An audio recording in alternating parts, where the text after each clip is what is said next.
There's a lot of discourse within the Attack on Titan community. Everything from whether or not the ending was good to whether or not Reiner has the best milkers in anime. And discourse surrounding who the most well-written character is definitely common. But what does most well-written even mean? In the words of world-famous author J. Peets, the best written characters are the ones who bring humanity or depth to the overall story without acting solely as a plot device. There are a lot of characters in Attack on Titan that fit this mold, and there are a few that I really want to point out. Also, I should mention before we get any further that this video will contain spoilers for the anime and manga of Attack on Titan. Please watch at your own risk. The first well-written character I want to talk about is my subscribers. Guys, 95% of my viewers are not subscribed. That means if you're watching this, there's a 95% chance you're not a well-written character. But it's not too late. If you subscribe right now, you will definitely become a well-written character. I promise. In fact, I pinky promise. And all you gotta do is hit that red button. The next character I want to talk about, which might surprise some people, is Armin. A lot of people don't necessarily think about Armin when it comes to well-written characters, but he really brings a ton of humanity to the show. The way that he reacts to Titans and the intense situations that he's put in feels way more human than most characters. It's how the majority of people would react. Even after years of training, watching your friends and comrades get ripped limb from limb would give anyone a mental breakdown. His growth over the first 3 seasons is unmatched by the majority of characters. Going from a cadet who's nervous about sharing his ideas with Kanye and Mikasa, to a central strategist for the Survey Corps. His dream to see the sea as a driving force within the plot.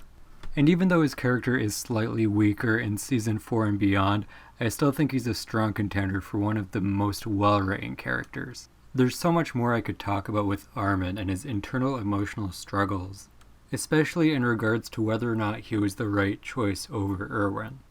But let's save that for another video. I want to move on to the next character I want to talk about, Eren.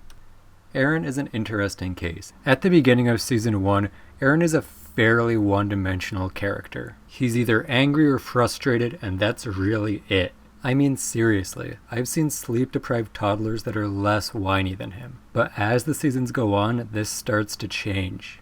As we get into Seasons 2 and 3, he becomes a much more emotionally developed character. The strife that he has experienced has given him a new perspective on the suffering everyone has endured. We can see in Season 3 Part 1 that he becomes very conflicted about holding the Founding Titan. And I feel like this is the first enormous turning point in his character. The next big turning point is the end of Season 3, when he gets a glimpse of the future during the awards ceremony. We don't know exactly how much he saw, but we know it was enough to change his character in a major way. The way Eren's perspective changes throughout the show is part of what I think makes him a very deep character. It shows a ton of growth without losing the core of his character. Next, I want to talk about Reiner. Reiner is kind of a hard character to break down, because sometimes even he doesn't know who he is. The change in personality between his warrior and soldier self is a very interesting dynamic. They're not completely different people, obviously, but they're different enough that each one has a considerable amount of depth. Each one plays a very central role in the show. As a soldier, Reiner acts almost as a big brother or like a leader among the scouts. Many of his comrades see him as a role model without knowing the truth of what he's done. It's pretty easy to see why he had this mental break within himself. I think the most obvious difference between these two versions of Reiner is his determination. As a soldier, he really wants to fight and return to his homeland. He cares about his comrades and wants to be victorious against the Titans. The warrior version is a lot less motivated. He definitely still cares about his other warriors and comrades. But it feels like for the most part he doesn't care about Marley's motivations. He's just trying to find some way to atone for his sins, even if that means ending his own life. This internal guilt and need for atonement builds within him until the campfire scene. where it boils over after he tells Jean what happened to Marco. It is this guilt and how he deals with it that makes Reiner such a great character. While other characters definitely share some immense guilt, I don't think they process it in the same way that Reiner does. And I think it's this processing that sets him apart from the rest. Okay, the last character I want to talk about is Peak. I'm not sure we see enough of her for her to be in contention for the most well-written, but she's still a very compelling and interesting character that I want to talk about. Unfortunately, we don't get to see a ton of her background, but we do get to see her motivations for becoming a warrior in the first place. From her background and what we see of the show, we can tell that she is a caring person at her core, but she's also willing to do what she needs to become victorious.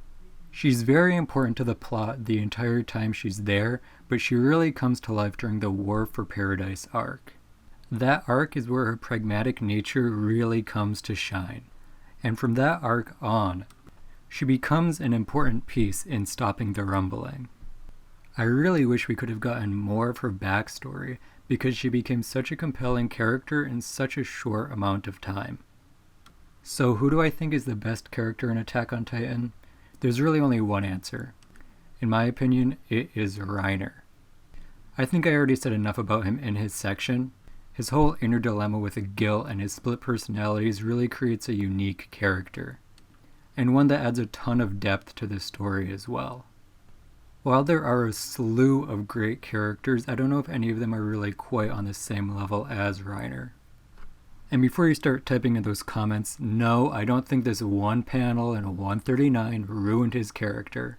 His bizarre feelings for Historia have been present since like the beginning of season 1. They've always been a little bit weird, so I don't think the whole letter thing ruins his character. Plus it's literally one frame. One frame cannot ruin a character. Thank you all for watching. If you watched all the way to the end, I really appreciate it. I would also really appreciate if you subscribed. And feel free to leave any feedback you have in the comments down below. Thank you again. See you next week.